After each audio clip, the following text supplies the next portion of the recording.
누리호가 올라간 순간 전 세계 강대국들이 동시에 비명을 질렀습니다. 한국이 우주에 올린 건 위성이라는 이름의 경고장이었습니다.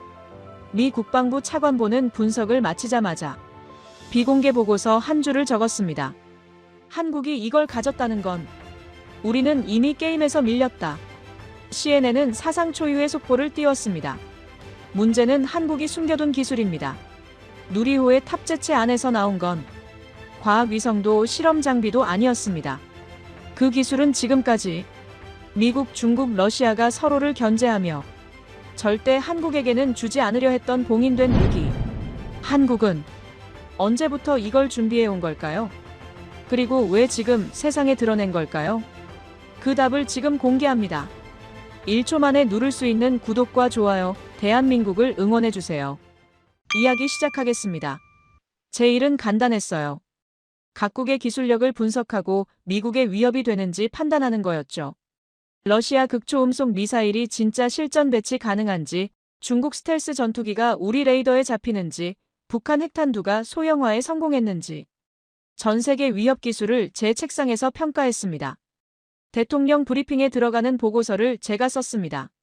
그 25년 동안 한국은 단 한 번도 제 레이더에 잡힌 적이 없어요. 왜냐고요? 한국은 위협이 아니니까.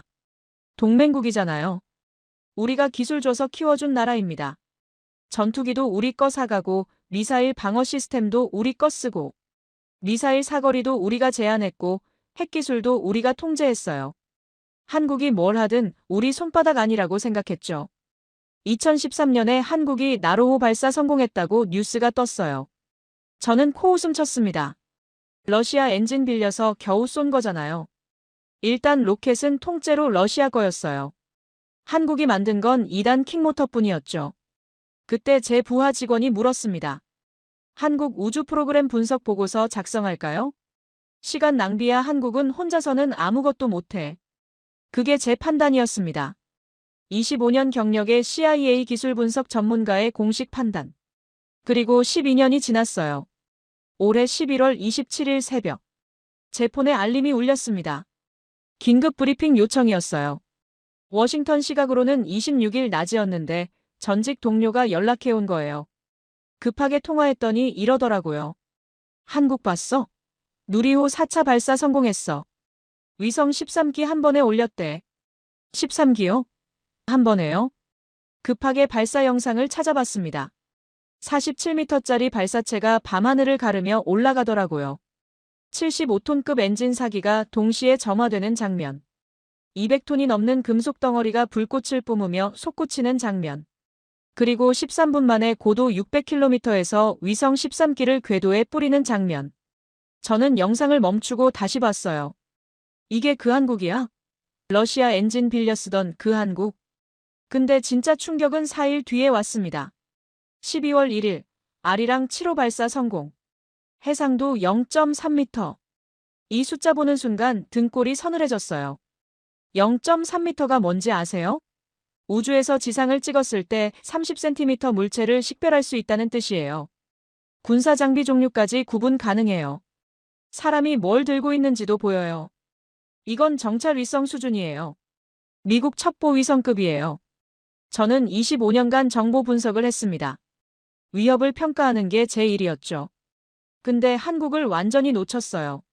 레이더에 안 잡힌 게 아니라 제가 레이더를 안 켠 거예요. 볼 가치가 없다고 판단했으니까.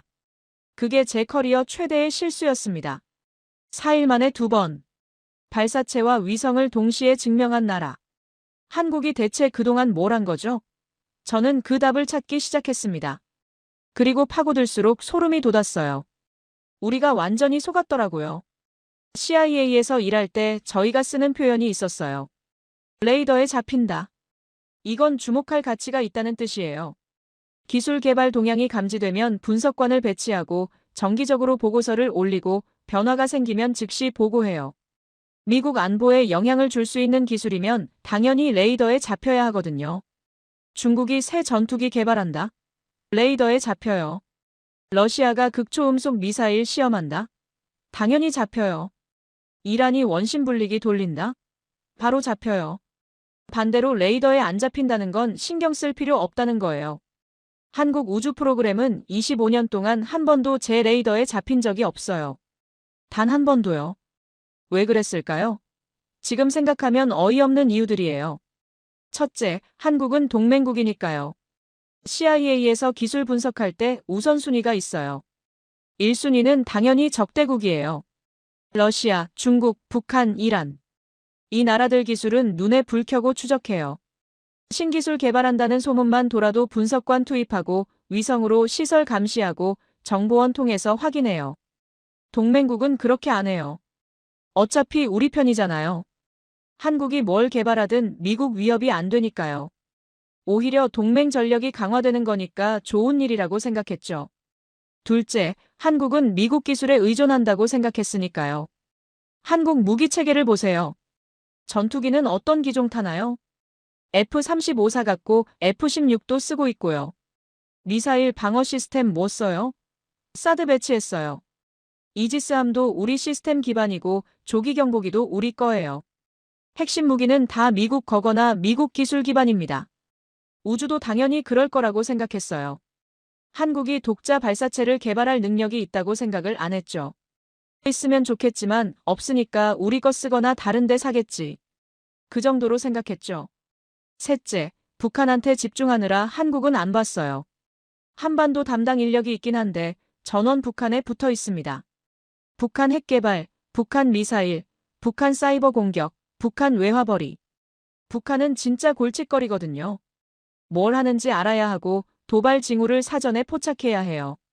예산도 인력도 전부 북한에 몰려 있었어요. 한국은 관심밖이었습니다. 같은 한반도인데 취급이 완전히 달랐죠. 그래서 한국이 뭘 하고 있는지 몰랐어요. 2009년 나로호 1차 발사 실패했을 때 저는 보고서를 훑어봤습니다. 페어링 분리 실패. 덮개 한쪽이 안 열려서 위성이 궤도 진입 못함. 기초기술 부족으로 평가됨. 그때 메모에 이렇게 썼어요. 한국 우주 프로그램 자체 역량 미달 지속 모니터링 불필요. 그리고 파일 닫았습니다. 2010년 나로호 2차 발사. 137초 만에 공중 폭발. 이번엔 러시아가 만든 1단 엔진 쪽 문제였대요. 한국이 만든 부분은 아니었지만 어쨌든 실패는 실패잖아요. 저는 속으로 생각했죠. 꺼봐, 러시아 도움 받아도 이 모양인데. 한국 혼자서는 절대 못해. 그때 제 확신이 더 굳어졌습니다. 한국은 볼 가치가 없다. 시간 낭비다. 다른 나라 분석하기도 바쁜데 한국까지 신경 쓸 여유가 없다. 2013년 나로호 3차 발사 성공. 이때 살짝 눈길은 갔어요. 성공이니까요. 우주 발사체 성공시킨 나라가 세계에서 11번째라고 하더라고요. 그래도 대단하긴 하지 않나? 잠깐 관심이 갔습니다. 근데 자세히 보니까 일단 로켓이 러시아 거더라고요. 한국이 만든 건 2단 킥모터뿐. 핵심인 대형 엔진은 여전히 한국 기술이 아니었어요. 러시아가 만들어서 가져온 거였습니다. 그거 보고 저는 이렇게 결론 내렸어요. 러시아 의존 구조 지속 핵심 기술 이전 없음. 자력 발사 능력 확보 가능성 낮음. 독자 개발 시 최소 15년에서 20년 이상 소요 예상. 현 시점 우선순위 낮음. 그리고 파일을 완전히 닫았어요. 그 뒤로 한국 우주 프로그램 파일을 열어본 적이 없어요. 그 사이에 한국이 뭘 하고 있었는지 저는 전혀 몰랐습니다. 누리호 프로젝트는 2010년에 시작됐대요. 제가 나로호 실패 보고 볼 가치 없다고 판단한 바로 그 해. 한국은 완전히 새로운 프로젝트를 시작한 거예요. 처음부터 끝까지 한국 기술로 만드는 발사체. 75톤급 액체 엔진 독자 개발. 러시아 도움 없이 자기들 힘으로. 저는 이 프로젝트 존재조차 몰랐어요. 관심이 없었으니까요. 한국이 8년 동안 엔진 개발하면서 수십 번 폭발시키고 다시 만들고 또 폭발시키고 또 만들고. 그 과정을 저는 전혀 추적 안 했죠. 2016년에 75톤 엔진 연소 시험 중 대형 폭발이 있었대요. 시험대가 박살나고 엔진이 완전히 파괴됐다고 했습니다. 몇 년간의 노력이 한순간에 날아간 거죠. 이런 사고가 났으면 보통 정보가 새어나와요. 언론에 보도되고 정치적 논쟁이 생기고. 근데 저는 몰랐어요. 전혀요. 한국이 너무 조용했거든요. 2018년에 75톤 엔진 연소 시험 성공했대요. 154초 연속. 8년 만에 결실. 이것도 저는 몰랐습니다. 2021년 누리호 1차 발사. 이때 저는 CIA 퇴직한 뒤였습니다. 뉴스에서 봤어요. 한국 독자 발사체 시험 발사, 부분 성공. 3단 엔진이 46초 일찍 꺼져서 궤도 진입은 실패했다고. 저는 그때도 코웃음 쳤어요. 거봐, 아직 멀었잖아. 내 예측이 맞았어. 2022년 2차 발사 완전 성공. 이때 좀 놀라긴 했습니다. 1년 만에 문제를 해결했다고. 3단 엔진 문제를 그렇게 빨리 잡았다고. 살짝 의아했지만 그래도 크게 의미 부여 안 했어요. 한 번 성공한 거지 연속으로 되겠어? 2023년 3차 성공했고 실제 위성 8기 궤도 투입. 2025년 4차 성공. 위성 13기 동시 투입. 민간 기업주도 첫 발사. 연속 4번이에요. 그것도 4차는 위성 13기를 한꺼번에 올렸어요. 탑재 중량이 거의 1톤이었대요. 민간 기업인 한화에어로스페이스가 제작을 총괄했대요. 발사대는 현대중공업이 만들었고 국산 화율 100%입니다. 저는 그때 깨달았어요. 이건 운이 아닌 실력이다. 그리고 4일 뒤 아리랑 7호 소식을 듣고 확신했어요. 0.3m 해상도. 우주에서 30cm 물체를 식별하는 능력. 이건 정찰 첩보 위성급이에요. 한국은 그동안 조용히 준비하고 있었습니다. 우리가 안 보는 사이에, 우리가 무시하는 사이에 착착착 쌓아 올리고 있었던 거예요. 레이더에 안 잡힌 게 아니었습니다. 우리가 레이더를 안 켠 거예요. 제가 CIA 25년 동안 수많은 나라를 분석했습니다. 이렇게 레이더 밖에서 성장한 나라는 처음 봤어요. 보통은 기술 개발하면 티가 나요. 언론에 나오고 정치인들이 자랑하고 예산 싸움하면서 정보가 새어나와요. 한국은 달랐습니다. 나로호 실패했을 때 언론에서 엄청 욕먹었다고 하더군요. 그 경험 때문인지 될 때까지 조용히 하자는 분위기가 됐던 것 같아요. 성공하기 전까지는 떠들지 말자. 결과로 보여주자. 그 전략이 먹힌 거예요. 저희가 완전히 놓쳤으니까. 근데 여기서 의문이 생겼습니다. 한국이 왜 이렇게까지 한 거지? 8년 동안 폭발시키면서 개발하는 게 보통 집념으로 되는 게 아니거든요. 저는 그 이유를 찾아보기로 했습니다. 그리고 한국의 지정학적 상황을 다시 들여다보는 순간 모든 게 이해되기 시작했어요. 한국이 왜 우주에 이렇게 매달렸는지 이해하려면 지도를 봐야 해요. 저는 CIA에서 동아시아 담당할 때 지도를 매일 봤습니다. 북한 분석하느라요. 근데 그때는 한국을 우리 동맹으로만 봤지 한국 입장에서 세상을 본 적은 없었어요. 이번에 처음으로 한국 관점에서 지도를 봤습니다. 솔직히 좀 무섭더라고요. 한반도 위치를 보세요. 북쪽에 북한이 있어요. 핵무기 보유국이에요. 핵탄두 수십 개 갖고 있다고 추정하고 매년 미사일을 쏴대죠. 작년에만 수십 발 쐈습니다. 대륙 간탄 도미사일도 있어요. 미국 본토까지 닿는다는 화성 17형. 이 나라가 바로 위에 붙어 있습니다. 휴전선까지 서울에서 40km도 안 되죠. 차로 40분 거리예요. 서쪽에 중국이 있습니다. 세계 2위 경제대국, 군사대국. 최근 몇 년간 군비 증강 속도가 무서워요. 항공모함 3번째 건조 중이고 스텔스 전투기 실전 배치했고 극초음속 미사일 개발했어요. 핵탄두도 급속도로 늘리고 있죠. 이 나라가 바다 건너 바로 옆에 있어요. 동쪽에 일본이 있어요. 역사적으로 복잡한 관계죠. 식민 지배 36년의 역사가 있습니다. 지금은 겉으로는 협력하지만 속으로는 경쟁해요. 일본도 우주 강국이에요. 1970년대부터 발사체 기술 갖고 있었고 최근에 군사력도 대폭 강화하고 있어요. 이 세 나라 사이에 낀 게 한국이에요. 인구 5천만의 작은 나라가 핵 보유국, 세계 2위 강대국, 기술 강국 사이에서 살아남아야 해요. 미국이 동맹이긴 해요.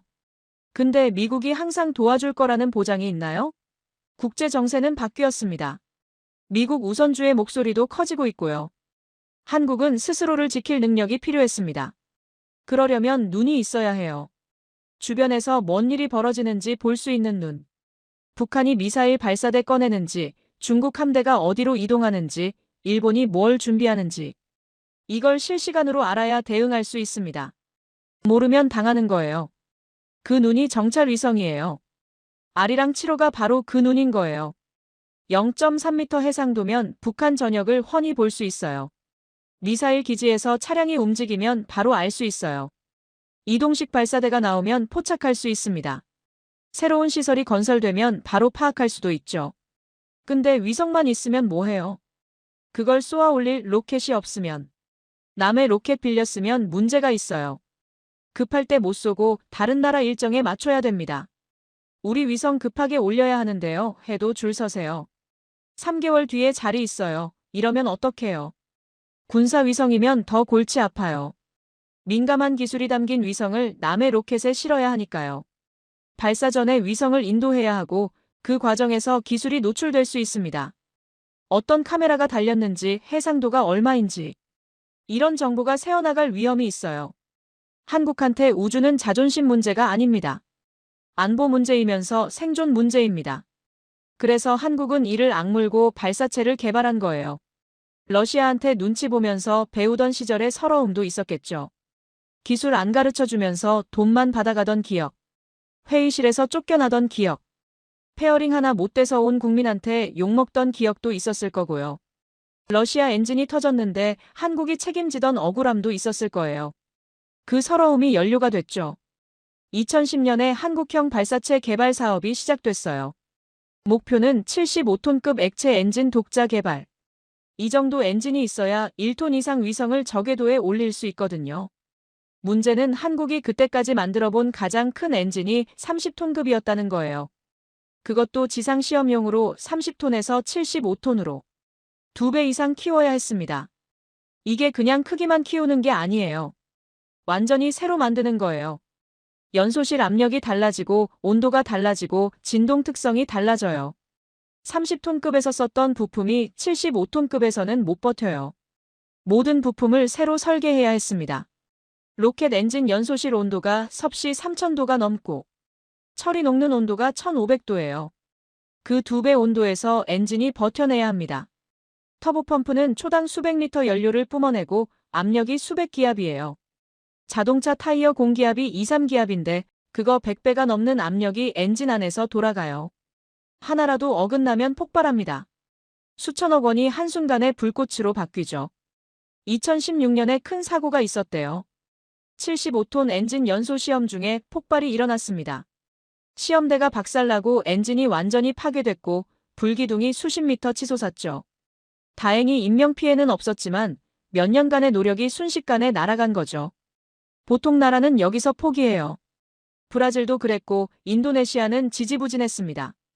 국가 프로젝트가 이 정도로 실패하면 여론이 나빠지고 예산이 삭감되고 접히는 경우가 많아요. 하지만 한국은 멈추지 않았습니다.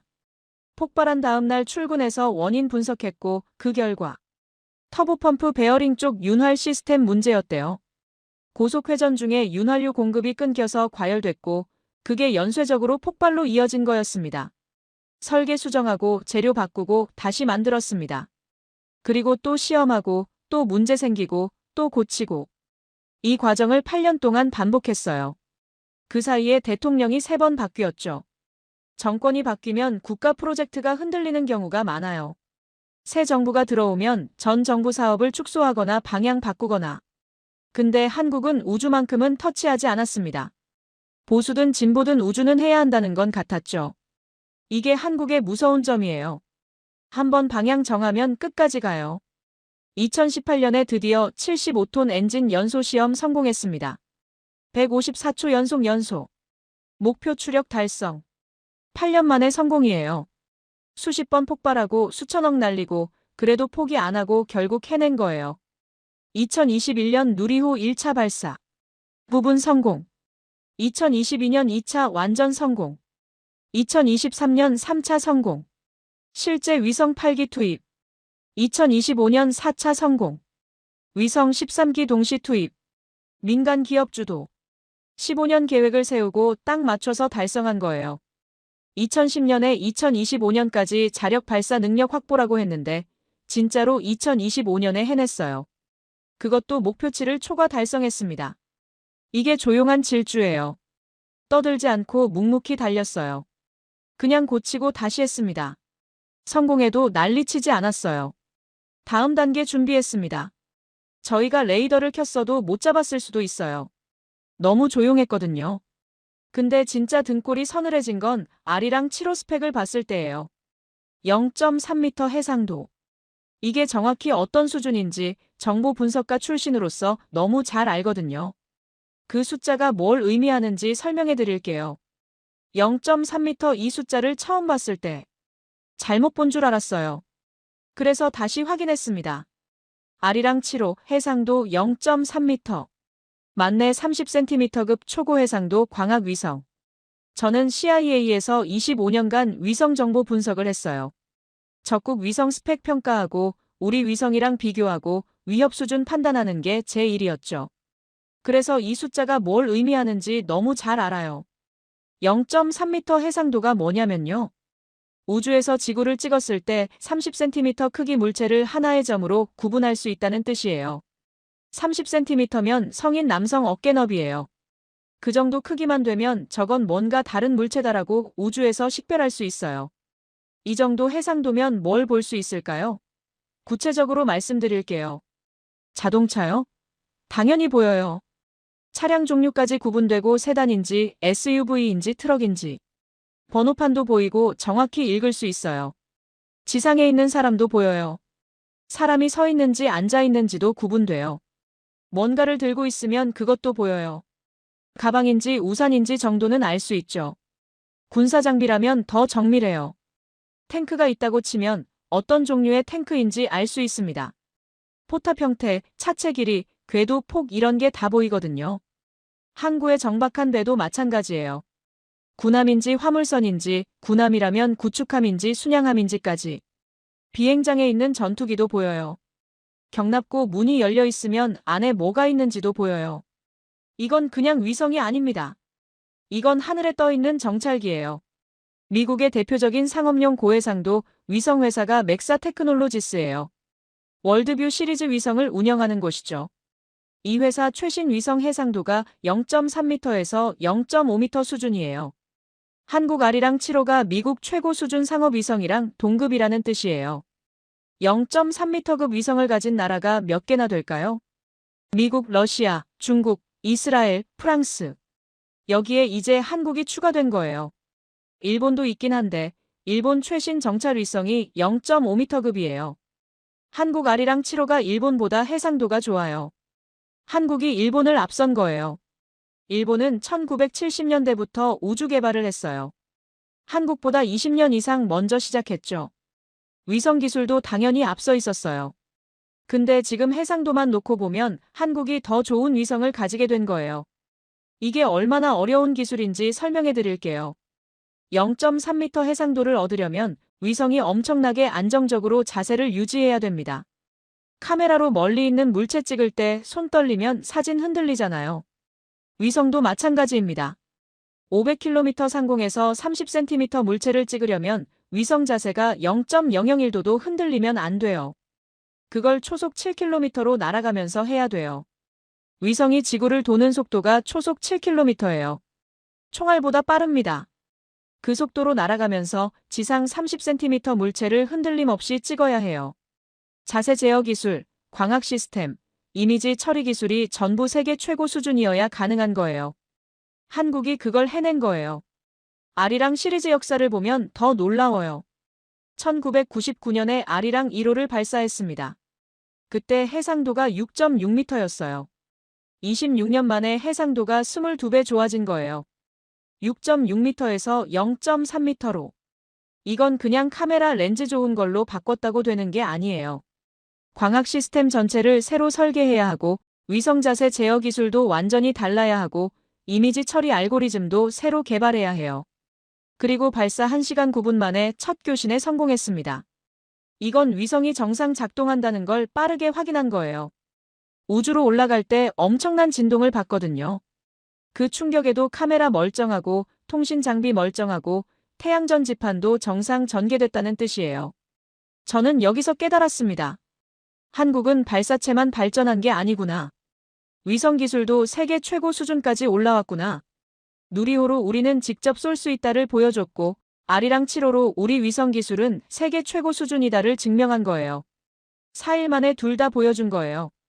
이건 우연이 아닙니다. 한국이 의도적으로 이 타이밍을 잡은 거예요. 세계한테 메시지를 보낸 거죠. 우리는 로켓도 있고 위성도 있다. 우리는 완전한 우주 독립국이다. 발사체 기술이랑 위성 기술을 둘 다 가진 나라는 뭐든 할 수 있어요. 원할 때 원하는 위성을 원하는 궤도에 올릴 수 있어요. 누구한테 부탁할 필요도 허락받을 필요도 없습니다. 전략적 자율성이라고 하죠. 한국이 그걸 확보한 거예요. 저는 CIA에서 25년간 각국 기술을 평가하면서 한국을 계속 무시했습니다. 레이더에 안 잡힌다고, 볼 가치 없다고. 근데 그 사이에 한국은 발사체도 만들고 세계 최고 수준 위성도 만들고 솔직히 인정할 수밖에 없었습니다. 제가 완전히 틀렸죠. 근데 더 무서운 건 이게 끝이 아니라는 거예요. 한국이 이걸로 뭘 하려는 건지 시장은 이미 반응하기 시작했어요. 기술만 보면 절반밖에 못 봐요. 저는 CIA 퇴직하고 나서 민간 컨설팅 일을 하고 있습니다. 기업들한테 지정학 리스크 분석해주고 기술 동향 브리핑해주는 일이죠. 그래서 기술뿐만 아니라 돈의 흐름도 같이 봐요. 기술이 아무리 좋아도 돈이 안 되면 지속 가능하지 않거든요. 누리호 4차 발사 다음 날 한국 증시가 열렸습니다.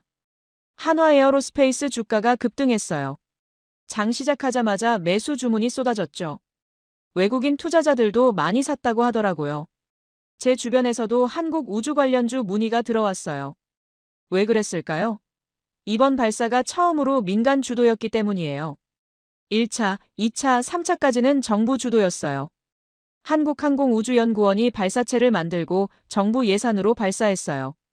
그건 국가 프로젝트지 사업이 아니에요. 정부 예산에 매출이 달려 있으니까 성장성이 제한적이죠. 4차 발사는 달랐어요. 한화에어로스페이스가 발사체 제작과 조립을 총괄했어요. 민간 기업이 주도한 첫 번째 발사였습니다. 이게 투자자들한테는 완전히 다른 신호예요. 정부 납품업체에서 우주발사 사업자로 바뀐 거거든요. 발사대 시스템은 현대중공업이 만들었어요. 국산화율 100%입니다. 이것도 수출할 수 있습니다. 발사체를 갖고 싶지만 기술이 없는 나라한테 발사대 시스템을 팔 수 있다는 거죠. 설계해주고 만들어주고 운영 방법 가르쳐주고. 투자자들은 이걸 본 거예요. 한국이 우주발사 시장에 진입했다. 한화가 그 사업을 한다. 현대중공업이 인프라를 만든다.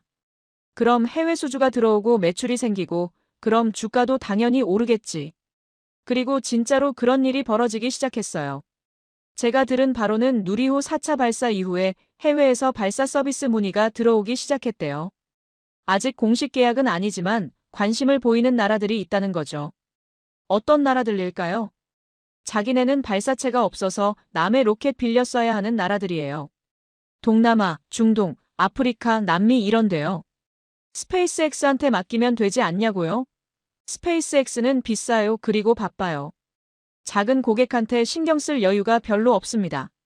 누리호는 틈새 시장을 노릴 수 있죠. 스페이스X보다 저렴하게, 그러면서도 신뢰성 있는 발사 서비스. 중소형 위성 시장을 타깃으로 하면 충분히 경쟁력이 있어요. 요즘 위성이 점점 작아지는 추세거든요. 옛날에는 위성 하나가 수톤씩 나갔는데 요즘은 100kg, 50kg짜리도 많아요. 누리호 4차 발사에서 위성 13기를 한 번에 올린 거 있잖아요. 그게 바로 이 시장을 겨냥한 거예요. 소형 위성 여러 개 모아서 한 번에 올리는 라이드쉐어 서비스. 위성 수출 시장도 있습니다. 아리랑 7호 기술력이 입증되면서 한국 위성 수출 가능성도 높아졌어요. 고해상도 위성 원하는데 직접 만들 기술 없는 나라들이 있거든요. 한국이 위성을 만들어서 팔 수 있습니다. 위성 본체도 팔고 지상 관제 시스템도 팔고 운영 기술도 같이 넘기고 한국이 우주산업 종합수출국이 될 수 있다는 거예요. 위성 설계해주고 만들어주고 쏴주고 운영해주고 원스톱 서비스. 이게 되면 엄청난 사업이에요. 아직 이 시장을 장악한 나라가 없어요. 미국은 기술 이전을 잘 안 해요. 군사기술이랑 겹쳐서 민감하거든요. 중국은 정치적으로 꺼리는 나라들이 많고요.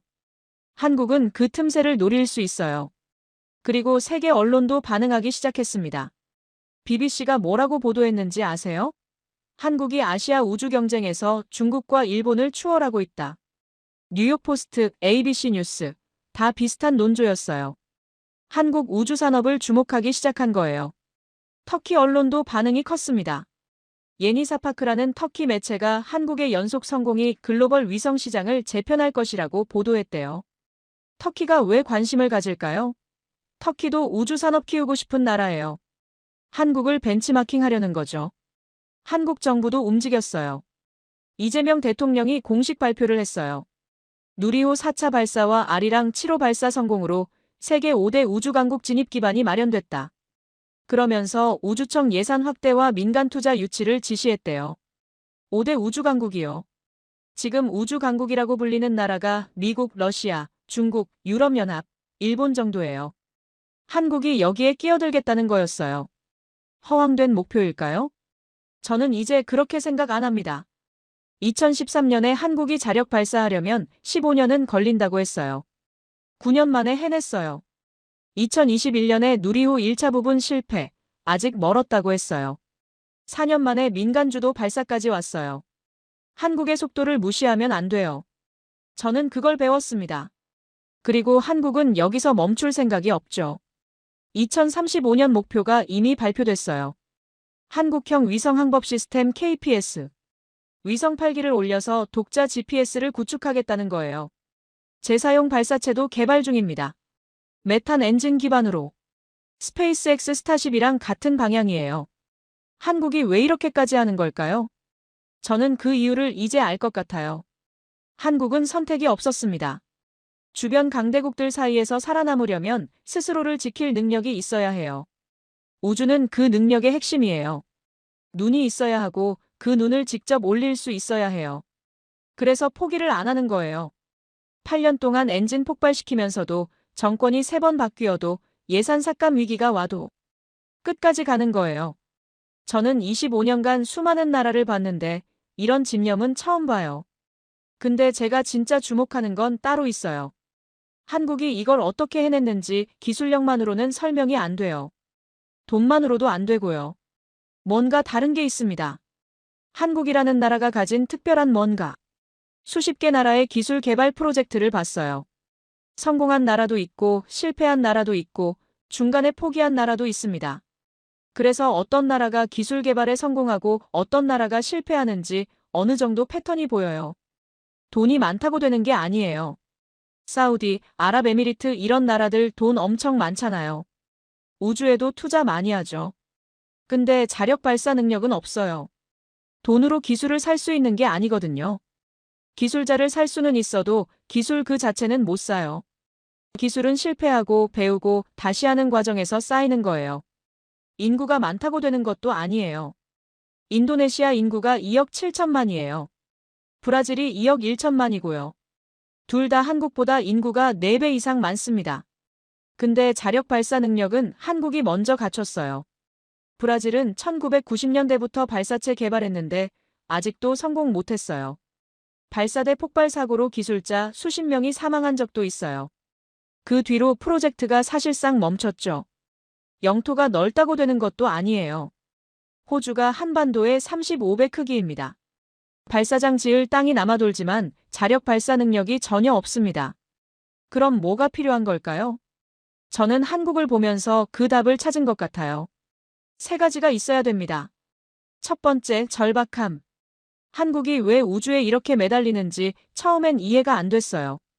미국이야 냉전 시대의 소련이랑 경쟁하느라 우주에 목숨 걸었죠.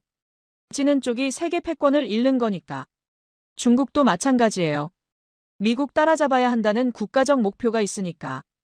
한국은 왜요? 한국이 우주 안 한다고 나라가 망해요? 근데 한국 지정학을 다시 들여다보니까 이해가 됐습니다. 한국한테 우주는 선택이 아니라 생존이에요. 북쪽에 핵무장한 북한이 있습니다. 서쪽에 세계 2위 군사대국 중국이 있어요. 동쪽에 역사적으로 복잡한 일본이 있죠. 이 세 나라 사이에 끼어서 살아남으려면 스스로를 지킬 능력이 필요해요. 그 핵심이 정찰 능력이에요. 눈이 있어야 해요. 아리랑 7호가 그 눈이고 누리호는 그 눈을 스스로 올릴 수 있는 능력이에요. 한국한테 우주는 자존심 문제가 아니에요. 안보 문제고 생존 문제입니다. 그래서 포기를 안 하는 거예요. 8년 동안 엔진 폭발시키면서도 안 멈춘 거예요. 절박하니까. 두 번째, 집념. 절박함만 있으면 되냐? 아니에요. 절박한 나라는 많지만 다 성공하지 않습니다. 절박함을 결과로 바꾸려면 끝까지 가는 힘이 있어야 해요. 한국 사람들한테는 그게 있는 것 같아요.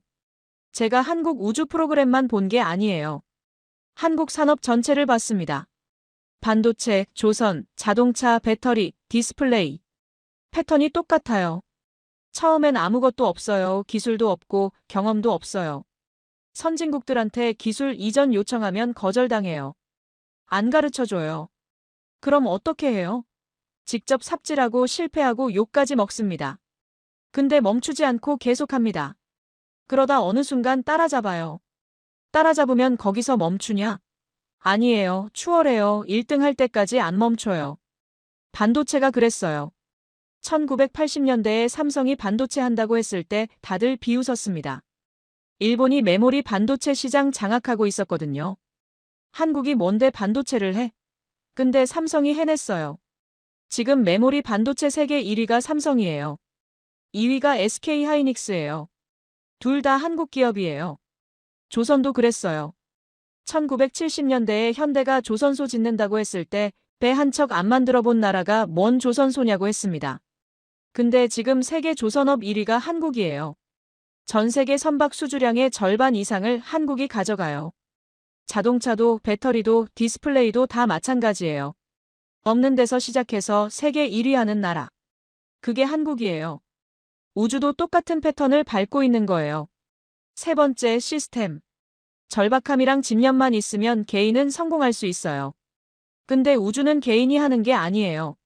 수천 명의 기술자가 수백 개의 기업이 수십 년간 협력해야 해요.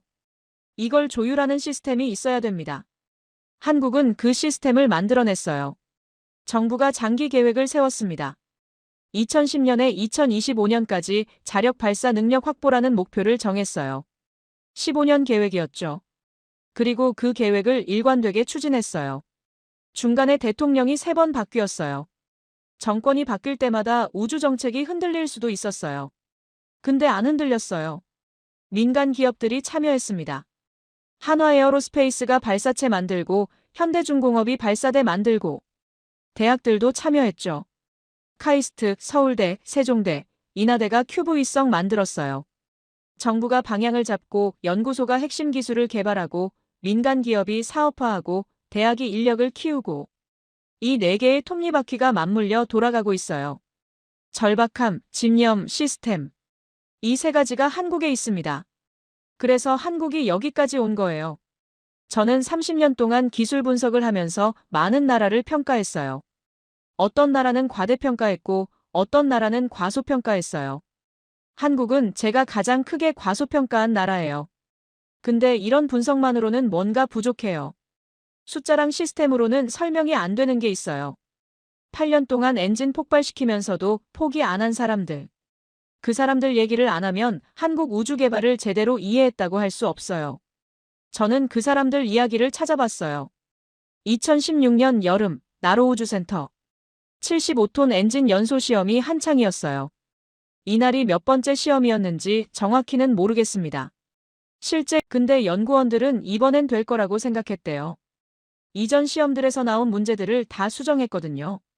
터보펌프 베어링 재질도 바꾸고 윤활 시스템도 개선하고 연소실 냉각 채널도 새로 설계했습니다. 카운트다운이 시작됐어요. 엔진이 점화됐어요. 5초, 10초, 15초 정상 작동. 연구원들 표정이 밝아졌습니다. 이번엔 되는 건가? 30초, 40초 여전히 정상 거의 다 왔어. 50초. 그때 이상 징후가 감지됐어요. 터보펌프 쪽 온도가 급상승하기 시작했습니다. 뭔가 잘못됐어. 긴급 정지 명령을 내리려는 순간 폭발이 일어났어요. 불기둥이 수십 미터 치솟았고 시험대가 박살났습니다. 엔진은 완전히 파괴됐어요. 다행히 원격으로 조종했기 때문에 인명피해는 없었어요. 근데 몇 년간의 노력이 순식간에 날아간 거예요. 몇 년 동안 밤새워가며 만든 엔진이 눈앞에서 폭발하는 걸 본 거예요. 어떤 연구원은 그 자리에서 울었습니다. 어떤 연구원은 멍하니 모니터만 바라봤죠. 몇 분 동안 아무 소리도 없었습니다. 저는 이 얘기를 나중에 한국 우주 관계자한테 들었어요. 그날 밤 연구원들이 회식을 했대요. 회식이라기보다는 그냥 술을 마신 거죠. 아무도 말이 없었죠. 한참을 마시다가 한 연구원이 이렇게 말했습니다. 내일 뭐 해요? 다들 쳐다봤대요.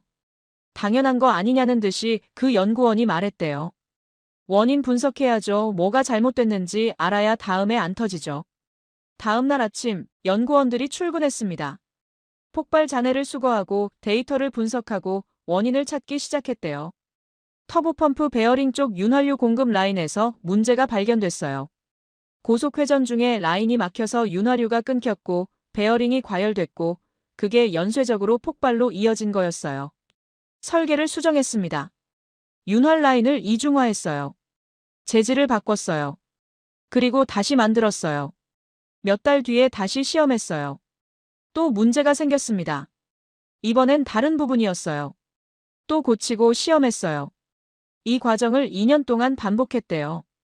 제가 이 얘기를 듣고 물었어요. 그 2년 동안 포기하고 싶은 생각 안 했어요? 그랬더니 그 관계자가 이렇게 대답하더라고요. 포기하면 나로호대로 돌아가는 거예요. 러시아한테 다시 손 벌리는 거예요. 그건 싫었어요. 눈치밥의 기억. 나로호 시절 러시아 기술자들한테 뭘 물어봐도 대답 안 해주던 기억. 회의실에서 쫓겨나던 기억. 우리가 만든 페어링이 문제라고 욕먹던 기억. 러시아 엔진이 터졌는데 우리가 책임지던 기억. 그 서러움이 연구원들을 버티게 했죠. 2018년 11월의 어느 날. 다시 연소 시험이 시작됐습니다. 이번에도 연구원들은 긴장했어요. 실패를 너무 많이 봤으니까. 엔진이 점화됐어요. 10초, 20초, 30초. 정상 1분, 1분 30초. 불꽃이 안정적으로 뿜어져 나오고 있었어요. 2분이 지났어요. 그리고 154초. 엔진이 정상 종료됐습니다. 목표 추력 달성. 154초 연속 연소 성공. 75톤급 액체 엔진, 한국 독자 기술로 개발 완료. 환호성이 쏟아졌고 서로 껴안고 울었습니다. 그 시간이 무려 8년이었어요. 2010년에 시작해서 2018년. 수십 번의 실패. 수천억 원의 투자. 그리고 수만 시간의 밤샘 작업. 그 모든 게 154초의 불꽃으로 증명된 거예요. 저는 이 이야기를 듣고 한참을 생각했습니다. CIA에서 저는 숫자만 봤어요. 엔진 추력 몇 톤, 발사 성공률 몇 %, 탑재 중량 몇 킬로그램. 그런 숫자만 보고 평가했습니다. 한국. 숫자가 안 나오네 레이더에서 빼자. 근데 숫자 뒤에 사람이 있었어요. 8년 동안 포기 안 한 사람들. 폭발해도 다음날 출근한 사람들. 서러움을 연료로 바꾼 사람들. 그 사람들이 있었기 때문에 한국이 여기까지 온 거예요. 2021년 누리호 1차 발사 때도 비슷한 일이 있었대요. 3단 엔진이 46초 일찍 꺼졌습니다. 궤도 진입 실패. 부분 성공이라고 발표했지만 사실상 실패였죠. 언론에서 비판이 쏟아졌죠. 세금 낭비라고 기초도 안 됐는데 뭘 하냐고. 그날 밤 연구원들이 모여서 바로 원인 분석에 들어갔습니다. 헬륨 탱크 고정 브래킷이 문제였어요. 비행 중 진동 때문에 느슨해지면서 연료 공급에 문제가 생긴 거였어요. 8개월 만에 문제를 해결했어요. 2022년 6월 2차 발사. 완전 성공. 전 세계 우주업계가 놀랐습니다. 실패하고 8개월 만에 다시 쏴서 성공시킨 나라가 어디 있어요? 보통은 1, 2년 걸려요. 원인 분석하고 설계 수정하고 다시 만들고 검증하고. 한국은 8개월 만에 해냈어요. 그게 가능했던 이유가 뭘까요? 연구원들이 밤을 샜기 때문이에요. 주말도 없이 일하면서 포기 없이 끝까지 갔기 때문입니다. 숫자는 많이 봤어요. 근데 숫자 뒤에 있는 사람은 잘 안 봤습니다. 한국을 분석하면서 처음으로 사람을 봤어요. 그리고 깨달았어요. 기술은 사람이 만드는 거예요. 아무리 돈이 많아도 아무리 계획이 좋아도 끝까지 가는 사람이 없으면 안 돼요. 한국에는 그 사람들이 있었습니다. 8년 동안 엔진 폭발시키면서도 다음날 출근하는 사람들. 실패해도 내일 뭐 해요? 원인 분석해야죠 라고 말하는 사람들. 그 사람들이 한국 우주산업을 만든 거예요. 저는 이제 한국을 다르게 보게 되었습니다. 숫자만 보지 않아요. 숫자 뒤에 있는 사람을 봐요. 그리고 그 사람들이 있는 한 한국은 계속 갈 거라고 생각해요. 근데 이건 한국 내부 이야기예요. 세계는 이걸 어떻게 보고 있을까요? 4일 만에 2번의 성공 이후 국제사회의 반응이 궁금해졌어요. 4일 만에 2번. 이 말이 국제 우주업계에서 화제가 됐어요. 11월 27일 누리호 4차 발사 성공. 12월 1일 아리랑 7호 발사 성공. 발사체와 위성을 동시에 증명한 나라. 그것도 민간 주도로 세계가 주목하기 시작했습니다. 가장 먼저 반응한 건 영국이었어요. BBC가 기사를 냈습니다. 제목이 뭐였는지 아세요? 한국이 아시아 우주 경쟁에서 중국과 일본을 추월하고 있다. 저는 이 헤드라인 보고 좀 놀랐어요. BBC가 이렇게까지 쓰나? 한국을 중국, 일본과 같은 급으로 놓고 비교하다니. 기사 내용을 자세히 봤습니다. 한국이 독자 발사체로 위성 13기를 한 번에 올렸다는 것. 그게 민간 기업 주도였다는 것. 4일 뒤에 0.3m급 초고 해상도 위성까지 성공시켰다는 것. 이걸 묶어서 한국의 뉴스페이스 시대가 열렸다고 평가하더라고요. 뉴스페이스가 뭐냐면요. 옛날 우주산업은 정부가 다 했습니다. 나사가 로켓 만들고 나사가 쏘고 나사가 운영하고 민간은 끼어들 여지가 없었어요. 근데 스페이스X가 나오면서 바뀌었어요. 민간 기업이 발사체를 만들고 민간이 위성을 쏘고 민간이 돈을 버는 구조. 이게 뉴스페이스예요. 한국이 그 뉴스페이스 시대에 진입했다고 BBC가 평가한 거예요. 미국 언론도 반응했습니다. 뉴욕포스트, ABC 뉴스, 스페이스닷컴 같은 매체들이 기사를 냈어요. 논조가 다 비슷했어요. 한국이 우주 강국으로 부상하고 있다. 아시아 우주 경쟁의 새로운 플레이어. 발사체와 위성 기술을 동시에 보유한 몇 안 되는 나라. 저는 30년간 정보 분석을 했습니다. 미국 언론이 다른 나라 우주 프로그램을 이렇게 비중 있게 다루는 경우는 많지 않아요. 중국이야 경쟁자니까 당연히 다루고 러시아도 역사적 라이벌이니까 다루죠. 근데 한국 우주 프로그램이 미국 주요 언론에 이렇게 나온 건 거의 처음이에요. 유럽에서도 반응이 왔습니다. 프랑스 우주 전문 매체들이 아리랑 7호를 분석하더라고요. 배가 C 로켓으로 쐈으니까 유럽 입장에서도 관심이 있었겠죠. 근데 흥미로운 건 위성 자체에 대한 평가였습니다. 한국 위성 기술이 유럽 수준에 근접했다. 이런 평가가 나왔습니다. 유럽이 한국 기술을 인정한 거예요. 터키 언론도 크게 다뤘어요. 예니사파크라는 터키 매체가 한국의 연속 성공이 글로벌 위성 시장을 재편할 것이라고 보도했어요. 터키가 왜 관심을 가질까요? 터키도 우주 산업을 키우고 싶어하는 나라예요. 자체 위성은 몇 개 있는데 발사체가 없어서 남의 로켓 빌려 쓰고 있거든요. 한국을 벤치마킹 하려는 거예요. 중동, 동남아, 남미 이런 지역에서도 관심이 높습니다. 자기네도 우주 산업하고 싶은데 어디서부터 시작해야 할지 모르는 나라들이에요. 미국이나 러시아처럼 처음부터 우주 강국이었던 건 아니잖아요. 없는 데서 시작해서 15년 만에 여기까지 온 한국이 좋은 롤모델인 거죠. 그리고 일본 반응이 흥미로웠어요. 일본 언론은 상대적으로 조용하더라고요. 대대적으로 보도하지는 않았습니다. 근데 우주 전문 매체나 기술 블로그에서는 분석 글이 많이 올라왔대요. 한국 아리랑 7호 해상도가 일본 정찰 위성보다 좋다는 내용도 있었고요. 일본은 1970년대부터 우주 개발을 했어요. 한국보다 20년 이상 먼저 시작했어요. 발사체를 운용하고 있고 최근에는 H3 로켓도 개발했어요. 일본 입장에서는 후발주자인 한국이 치고 올라오는 게 신경 쓰일 수밖에 없어요. 특히 위성 해상도에서 추월당한 건 뼈아플 거예요. 일본 최신 정찰 위성이 0.5m급인데 한국 아리랑 7호는 0.3m급이에요. 숫자로만 보면 한국이 앞서요. 물론 위성 기술이 해상도만 있는 건 아니지만 상징적으로는 큰 의미가 있죠. 중국 반응은 좀 달랐습니다. 중국 관영 매체들은 한국 발사를 간략하게만 보도했어요. 크게 다루지 않았어요. 왜 그랬을까요? 인정하기 싫었던 거 아닐까요? 중국 입장에서 한국은 경쟁 상대라고 생각 안 했을 거예요. 자기네는 우주정거장도 있고 달 탐사도 했고 화성에도 갔잖아요. 한국이 뭘 하든 자기네 수준은 아니라고. 근데 민간 우주산업에서는 상황이 달라요. 중국도 민간 우주 기업들이 나오고 있긴 한데 한국 한화에어로스페이스처럼 체계적으로 정부 사업을 이어받아 민간화하는 모델은 아직 없어요. 이 부분에서는 한국이 앞서갈 수 있습니다. 저는 이런 국제 반응을 보면서 생각했어요. 세계가 한국을 다시 보기 시작했구나. 더 이상 미국 동맹국, 반도체 강국 정도가 아니라 우주 강국으로 보기 시작했구나. 그리고 이건 시작일 뿐이에요. 한국 정부의 발표를 봤어요. 이재명 대통령이 뭐라고 했냐면 세계 5대 우주강국 진입 기반이 마련됐다고 했어요. 5대 우주강국이요. 지금 우주강국이라고 불리는 나라가 미국, 러시아, 중국, 유럽연합, 일본 정도예요. 한국이 여기 끼어들겠다는 거예요. 허황된 목표일까요? 저는 더 이상 그렇게 생각 안 해요.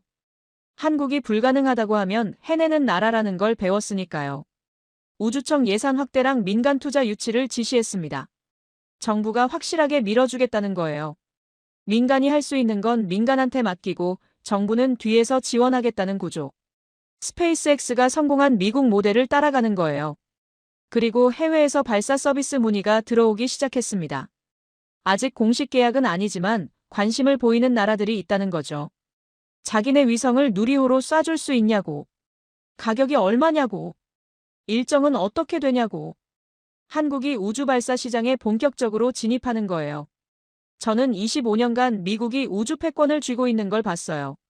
러시아가 추락하는 것도 봤고 중국이 치고 올라오는 것도 봤어요.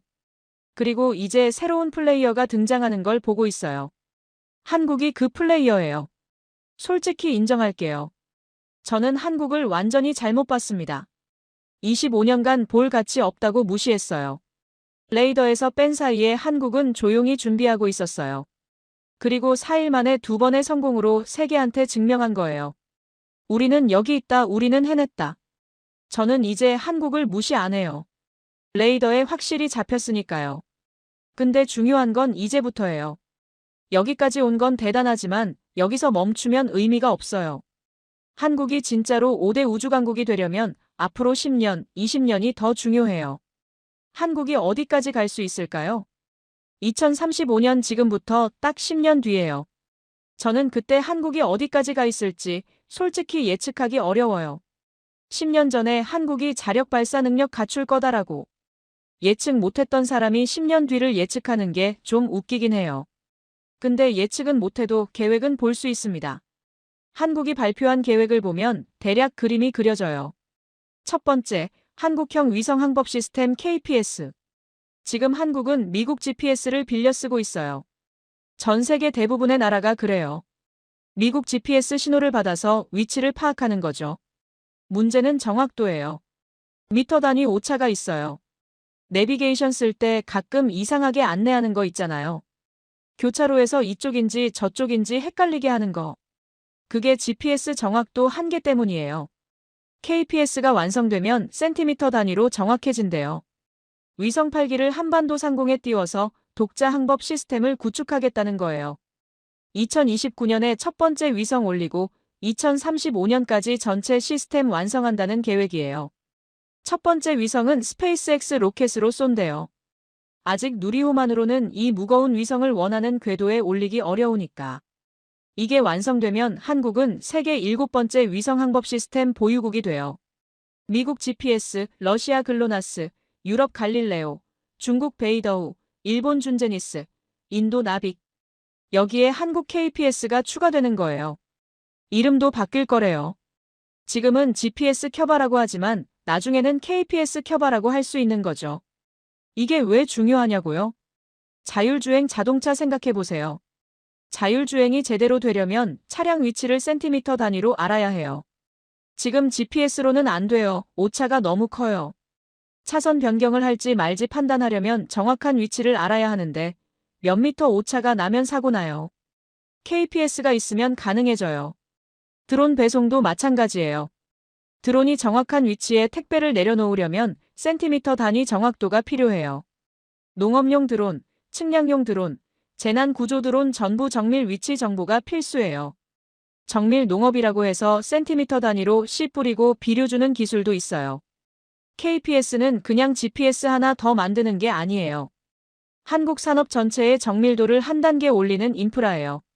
자율주행, 드론, 스마트 물류, 정밀 농업, 재난 대응.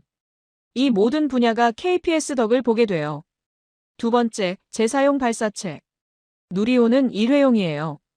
한 번 쏘면 바다에 떨어져서 끝이에요. 일단 로켓이 분리되면 바다에 추락해요. 수백억 원짜리 발사체를 한 번 쓰고 버리는 거죠. 그래서 발사 비용이 비싸요. 스페이스X가 왜 혁명적이냐면 로켓을 다시 가져와서 재사용하거든요. 팰컨 9 로켓 1단이 발사 후에 다시 내려와서 착륙해요. 그걸 점검하고 다시 쏴요. 한 로켓을 수십 번 재사용해요.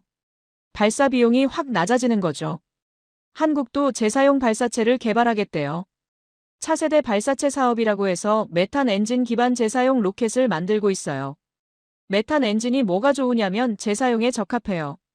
기존의 누리호가 쓰는 케로신 엔진은 연소하면 그을음이 많이 생겨요. 재사용하려면 세척하고 정비하는데 시간이랑 돈이 많이 들어요. 메탄은 깔끔하게 타요. 그을음이 적어요. 재사용이 훨씬 쉬워요. 스페이스X 스타쉽도 메탄 엔진이에요. 블루 오리진 유글랜도 메탄이에요. 차세대 트렌드가 메탄인데 한국도 그 흐름을 따라가는 거예요. 2030년대 초중반에 첫 비행 목표라고 하더라고요. 이게 되면 한국 발사 비용이 지금의 절반 이하로 떨어질 수 있어요. 경쟁력이 확 올라가는 거죠. 세 번째, 달 탐사. 2032년에 달 궤도선을 보내겠대요. 한국 발사체로 한국 탐사선을 달까지 보내는 거예요. 누리호 후속 발사체가 그때쯤 나올 거고 그걸로 쏜다는 계획이에요. 그리고 2045년에는 달 착륙선을 보내겠대요.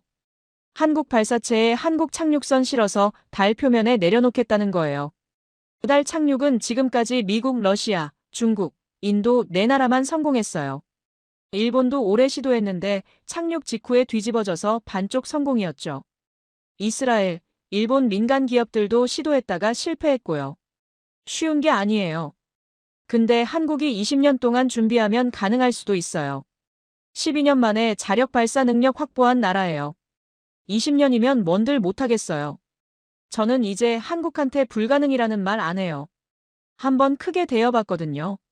네 번째, 우주산업 수출. 이게 어쩌면 가장 현실적이고 가장 중요한 부분이에요. 한국이 우주기술을 팔기 시작하면 어떻게 될까요?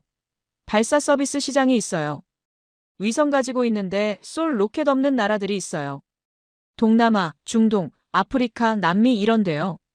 지금은 스페이스X나 유럽 아리안 스페이스한테 맡기는데 한국 누리호도 선택지가 될 수 있어요. 위성 수출 시장도 있습니다. 고해상도 위성 원하는데 직접 만들 기술 없는 나라들이에요.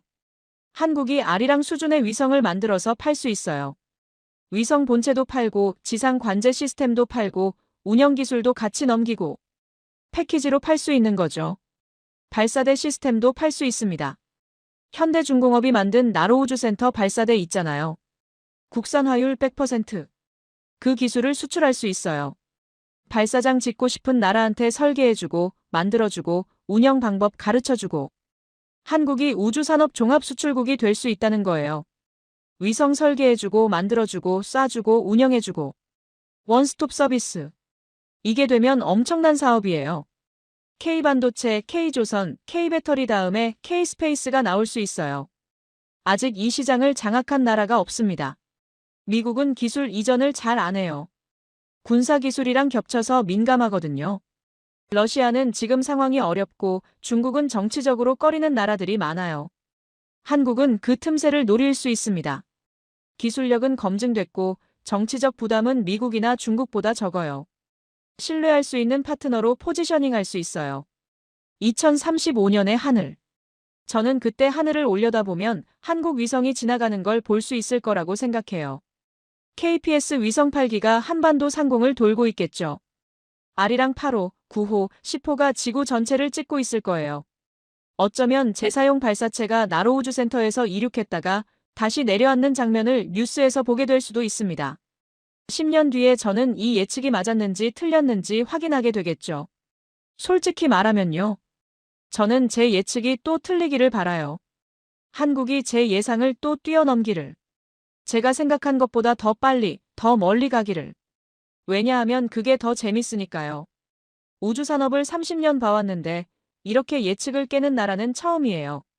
러시아는 예상대로 가고 있습니다. 옛날 기술로 버티는 중이죠. 중국은 예상대로 성장하고 있어요. 돈이랑 인력 쏟아부으면 되는 건 다 하고 있죠. 일본은 예상대로 정체돼 있어요. 기술은 있는데 속도가 느려요. 유럽도 예상 범위 아니에요. 한국만 예측을 깨요. 불가능하다고 했는데 해내고 멀었다고 했는데 따라잡고 한계라고 했는데 넘어서고. 계속 그래요. 11월 27일 새벽 1시 13분. 누리호 4차 발사가 있던 그 시각을 저는 잊지 못할 것 같습니다. 47m짜리 발사체가 밤하늘을 가르며 올라가던 장면. 75톤급 엔진 4기가 동시에 점화되며 200톤 넘는 금속 덩어리가 하늘로 솟구치던 장면. 그리고 13분 만에 위성 13기를 궤도에 뿌리던 장면. 제 25년 경력에서 가장 크게 판단을 틀린 순간이었어요. 근데 동시에 가장 흥미로웠던 순간이기도 해요. 한국이라는 나라가 우주에서 뭘 할 수 있는지 저는 이제 열린 마음으로 지켜보려고 해요. 더 이상 볼 가치 없다고 레이더에서 빼지 않을 거예요. 오히려 제일 먼저 체크할 거예요. 한국이 또 뭘 하나 한 가지는 확실해요. 4일 만에 2번의 성공. 이건 시작이에요. 끝이 아니라 시작. 누리호는 앞으로도 계속 날 거예요. 2026년 5차 발사, 2027년 6차 발사가 예정돼 있어요. 목표는 매년 정기 발사 체제 구축이에요. 지금처럼 특별한 이벤트가 아니라 그냥 일상적으로 로켓 쏘는 나라가 되겠다는 거예요. 아리랑 위성도 계속 올라갈 거예요. 8호, 9호가 준비 중이래요. 광학 위성에 레이더 위성까지 더해서 24시간 전천 후 감시 체계를 갖추겠다는 계획이에요. 한국의 우주 이야기는 이제 막 본격적으로 시작된 거예요. 그리고 저는 그 이야기가 어떻게 전개될지 정말 궁금해요. CIA에서 25년, 민간에서 5년. 30년 동안 정보 분석을 했어요. 근데 한국처럼 제 예측을 완전히 깬 나라는 없었습니다. 한국, 대단한 나라예요. 저는 이제 그걸 인정해요. 여러분, 대한민국 국민이라는 게 자랑스럽습니다. 대한민국 화이팅!